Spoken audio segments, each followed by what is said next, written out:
안녕하세요. 남서방TV 남재현입니다. 제가 오늘은 뱃살 빼는데 여러가지 다이어트들이 있잖아요. 시중에 나와 있는 여러가지 다이어트들에 대해서 제가 조금 얘기를 드려볼게요. 그리고 어떤 다이어트가 좋은지 제가 생각하는 다이어트에 대해서도 좀 말씀을 드려볼게요. 사실 이 다이어트 얘기를 하기 전에 우리 몸에는 에너지 대사 이 사이클이 있어요. 크랩 사이클이라고 하는데, 크랩 사이클은 포도당이 들어가서 바뀌어가지고 열량을 이제 또 내고, 그 중에 일부는 또 지방으로도 바뀌고, 또 일부는 단백질로도 바뀌고, 또 단백질도 탄수화물로 또 전환이 되기도 하고, 또 지방도 역시 다시 또 탄수화물로 전환이 되기도 하고, 또는 이제 지방이 또 케톤이라고 하는 물질로 이제 변화가 돼서 또 에너지원으로 사용이 되기도 하고, 이런 것들이 굉장히 효율적으로 시계 방향, 반시계 방향 막 돌아다녀요. 그래서 실제로 우리 사람은 뭐 한 가지만 먹고도 살 수는 있어요. 옛날에 구석기 이 시대에는 사실은 고기랑 야채만 먹었거든요. 탄수화물은 잘 안 먹고요. 단백질만 먹고도 살 수는 있어요. 자, 근데 이렇게 전환이 다 돼서 많이 만들어지지만 이제 단백질을 이루는 아미노산이 20가지 정도가 있거든요. 한 12가지는 우리 몸 안에서 다 만들어내요.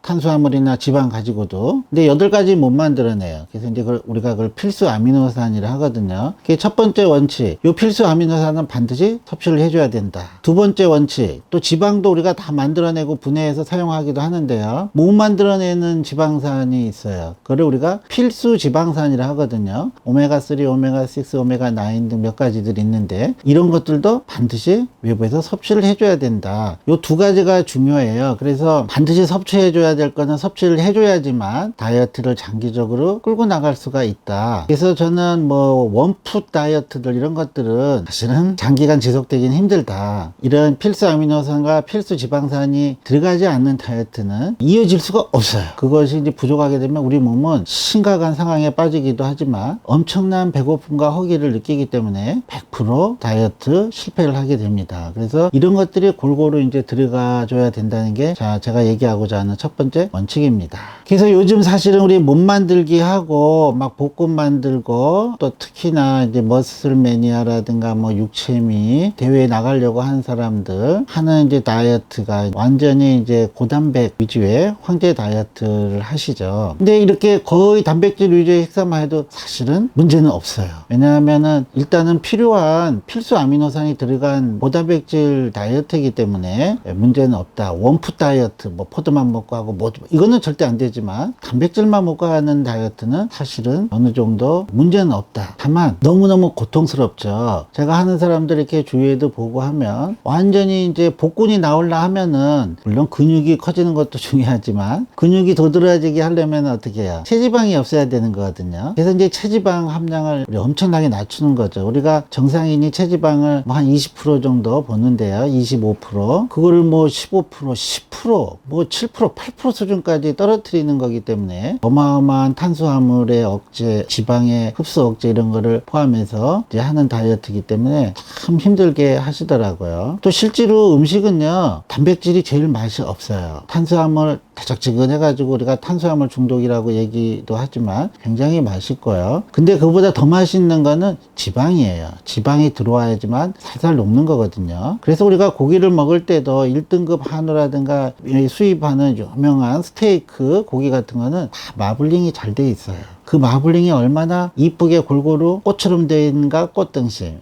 한우 1등급도 마찬가지고, 외국의 그런 18개월짜리 소, 어느 정도 지방이 탁 들어간 연한 이런 스테이크 고기들, 이런 것들이 다 지방이 어느 정도 들어가 있기 때문에 맛있는 거거든요. 솔직한 얘기로 고기, 삼겹살 맛있죠. 우리가 사태살이나 목살이나 이런 퍽퍽한 살들은 사실은 찌개용으로만 쓰고 우리가 구이로는 사용을 할 수가 없습니다. 맛이 없어서요. 제가 또 야생에서 멧돼지 잡았다고 해서 멧돼지 바베큐도 한번 먹어봤거든요. 너무 맛이 없어요. 기름이 없고 살코기로만 되어 있어가지고 퍽퍽해서 먹을 수가 없더라고요. 저는 뭐 못 먹어봤지만 노루고기나 산순고기 살코기 이 먹는 사람 맛이 없다더구만요. 역시 야생에서 이렇게 뛰어다니는 동물들은 지방이 굉장히 적기 때문에 맛이 없어요. 이렇게 맛이 없는 이 살코기 위주의 고단백 식사를 해서 몸을 만드는 분들 제가 너무너무 고통스럽게 봤어요. 그래서 이런 고지방 황제 다이어트는 단기간 못 만드는 데는 필요할지 모르지만 장기적으로 유지하는 데는 사실 힘들다. 먹는 것도 낙인데 그렇게까지 맛없는 퍽퍽한 단백질만 먹어서 어떻게 지내겠어요. 그래서 이제 치팅데이라는 게 또 있죠. 탄수화물이나 이런 걸 억제하다 보니까 칼로리 섭취가 이제 떨어지고, 사실 너무 칼로리 섭취가 떨어지면요 우리 몸에는 떨어진 칼로리를 유지하면서 살려고 하는 또 생존에 그런 적응이 돼요. 그게 뭐냐? 대사율을 낮추고 어떻게 하면 들어오는 영양분을 또 지방이나 이런 거를 축적을 할 것인가, 이런 절약 유전자들이 막 발현이 돼서 그게 이제 심해지면 그게 뭐죠? 그게 바로 요요 증후군입니다. 그래서 그런 식으로 이 요요 증후군에 빠지지 않고 대사율이 너무 낮아지지 않는다, 이런 우리 사인을 보내주기 위해서 이제 치팅데이라는 거를 합니다. 그래서 치즈는 아주 좋습니다. 완전 이제 칼로리를 많이 줄인 상태에서 너무 하다 보면은 대사율이 떨어지는 거를 막기 위해서 뇌를 속이는 거죠. 아,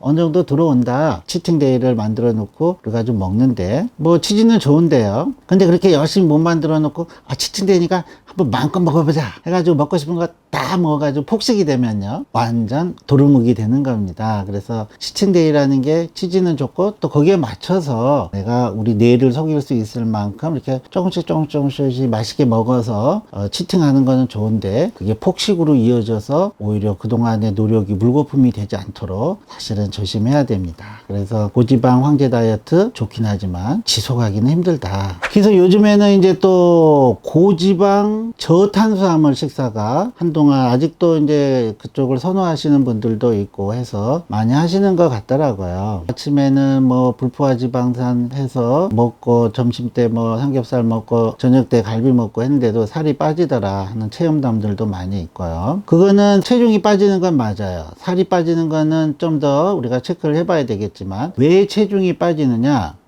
우리 몸은 기본적으로 제일 먼저 쓰는 영양소는 탄수화물입니다. 그래서 우리가 이 탄수화물을 우리 몸에 1kg 갖고 있어요. 간에 한 400g 정도, 근육에 한 600g 정도. 근데 이 탄수화물을 이 당원이라고 하죠. 글라이코젠. 이 글라이코젠이 이렇게 뭉칠 때는 수분을 갖고 뭉쳐요. 그래서 자기의 3배 정도 되는 수분을 갖고 있어요. 그래서 1kg니까 탄수화물 1kg에 플러스 수분 3kg에서 4kg 정도 되는 당원으로 탄수화물을 저장하고 있거든요. 그래서 우리가 이제 고지방으로 탄수화물을 거의 10%, 5% 미만으로 이제 낮추게 되면은 우리 몸에는 탄수화물부터 갖다 쓰기 때문에 이 저장된 4kg의 당원이 소모가 돼요. 그러므로 해서 이 4kg 정도가 빠지는 거거든요. 그래서 실제로 우리가 막 심한 운동을 하고 사우나실 하다 땀 많이 빼고 그러면서 이제 공복 상태를 좀 유지하고 땀 많이 흘리고 하면은 한 2, 3kg 쑥쑥 빠진다 해요. 그거는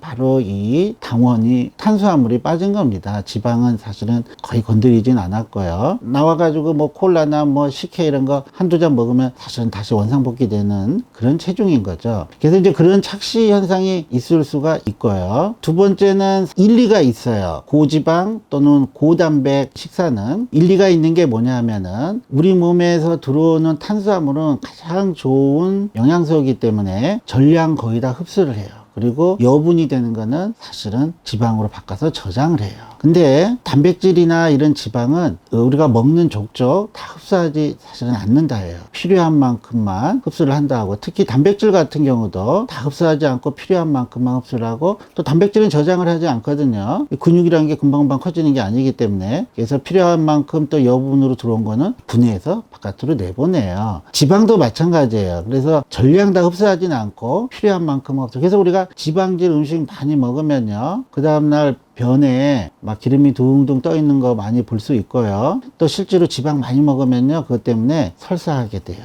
흡수를 다 하질 않기 때문에. 그래서 고지방 식사를 웬만큼 하더라도 그게 다 살로 가지 않는다, 맞는 얘기예요. 그렇지만 그래도 이제 필요한 만큼은 또 흡수를 하기 때문에 나름대로 우리가 지방을 없애주고 근육은 보존하고 그러면서 체중을 감량시키려 하는 게 우리 다이어트의 목표라고 하면 지방의 이 소비가 조금 더딜 수가 있다. 그래서 고지방 저탄 다이어트는 고비용 저효율 다이어트다 이렇게 보면 돈이 많이 들거든요. 실제로 고기류는 우리가 야채값이 비싸다 하지만 비가 더 비싼 거거든요. 우리가 전 세계 곡류 생산의 70%가 가축의 사료로 들어가는데 우리가 가축한테 10개 주면요 고기는 하나에서 2개밖에 얻지를 못합니다. 그래서 비싸긴 비싼 거고요. 두 번째, 지방을 주로 소비하는 우리 패턴을 만들면요, 지방이 또 분해가 돼서 탄수화물로 포도당으로 바뀔 수도 있지만 그 패스웨이는 좀 복잡하고 힘들어요. 그래서 그렇게까지는 잘 안 하고 지방만 이제 들어오면은 지방을 이제 케톤바디라고 하는 케톤체, 요걸로 이제 바꿔서 에너지원으로 사용을 하게 돼요. 근데 이 케톤체는 사실은 효율이 좋은 연료가 아니에요. 포도당은 휘발유 같다 하면은 이 케톤체는 벙커시유 같다 이렇게 보면 됩니다. 구석기 시대에 우리가 이런 고기 지방만 먹고 탄수화물은 거의 못 먹었어요. 우리 만년 전 신석기 시대에 농경지 경작을 하면서부터 주로 먹기 시작을 해서 주식이 됐고요. 구석기 시대에는 안 됐어요. 그래서 우리가 구석기 식단, 그러면 아까 얘기했던 고단백 식단을 얘기를 하는 거고요. 지금 이런 식으로 고지방 저탄 식사를 하면은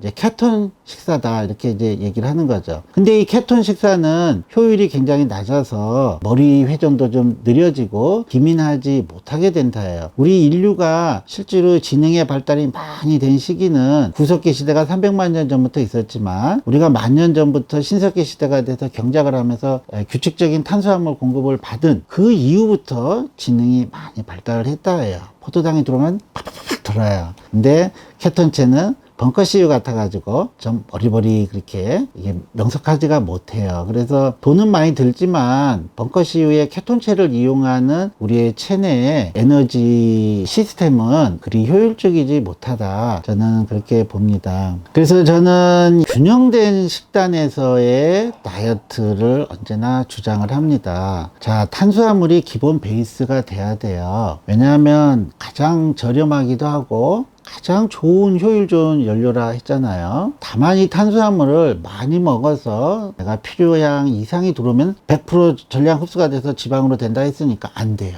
그래서 탄수화물을 먹긴 먹되 필요한 만큼만 먹어야 된다. 그게 제 첫 번째 주장이고요. 두 번째는 역시나 전체적인 칼로리는 활동량보다는 적게 먹어야 된다. 많이 먹으면서 살 빠지기를 기다리는 거는 안 됩니다. 어차피 적게 먹어야 우리 몸에 쌓여있는 지방을 분해해서 다이어트 효과가 나타나는 거거든요. 그래서 역시 적게 먹어야 된다. 세 번째 원칙은 아까 얘기했던 없어서는 안 되는 것들, 얘는 반드시 들어가야 된다. 단백질, 그 중에서 필수 아미노산을 한 33% 이상 포함돼야 되거든요. 그래서 우리가 아무리 다이어트를 하고 뭘 하고 한다 하더라도 몸무게당 한 1g, 활동량이 많은 사람은 뭐 한 1.34g까지도 해서 단백질 섭취가 반드시 하루에 필요한 양이 들어와야 된다. 그리고 아까 얘기했던 또 우리 몸에서 생성하지 못하는 지방이 있어요. 그래서 이런 필수 지방산도 반드시 섭취가 돼야 된다.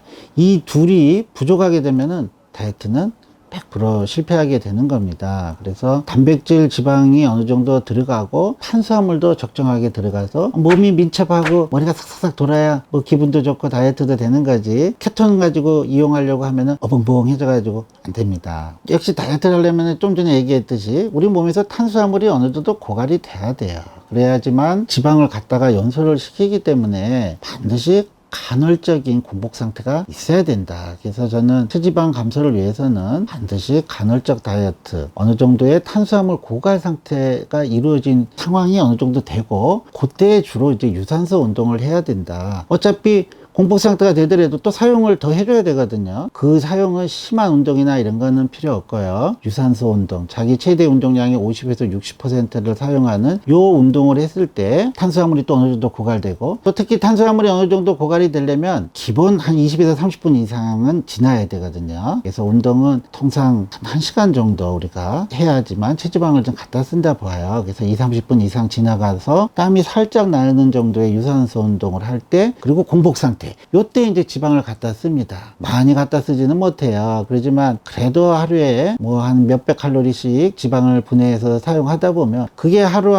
쌓여서 일주일에 뭐 1kg, 한 달에 뭐 한 2, 3kg. 한 달에 2, 3kg가 어딥니까? 한 달에 2kg만 빠져도 10개월이면 20kg거든요. 어마어마하게 빠지는 거예요. 그래서 조바심을 갖지 말고 그런 상태에서의 유산소 운동을 꾸준히 할 때 우리가 성공할 수 있습니다. 그래서 결론적으로 제가 얘기를 하면 뭐 극단적인 이런 뭐 다이어트 저는 권장하지 않습니다. 원푸드 다이어트는 더더군다나 저는 뭐 절대 반대를 하고요. 단기간에 못 만드는 거 뭐 할 수 있습니다. 제가 문제 없다 했죠. 자, 그렇지만 이 뱃살 빼고 하는 거는 장기전이고요. 한번 뺐다 하더라도 또 찝니다. 그걸 유지하고 해야 되기 때문에 지속적인 이런 고단백, 고지방, 저탄 다이어트는 장기간 유지할 수 있는 다이어트가 아니기 때문에요. 살은요, 빼는 것도 중요하지만요, 유지하는 게 중요해요. 그리고 요요조국에 들어가지 않아야 되고요. 단백질을 보존시켜야 돼. 그래서 천천히 빼야 되고 균형된 식단이 중요하고 전체적인 칼로리는 낮추고 그리고 유산소 운동이 동반이 될 때 저는 뱃살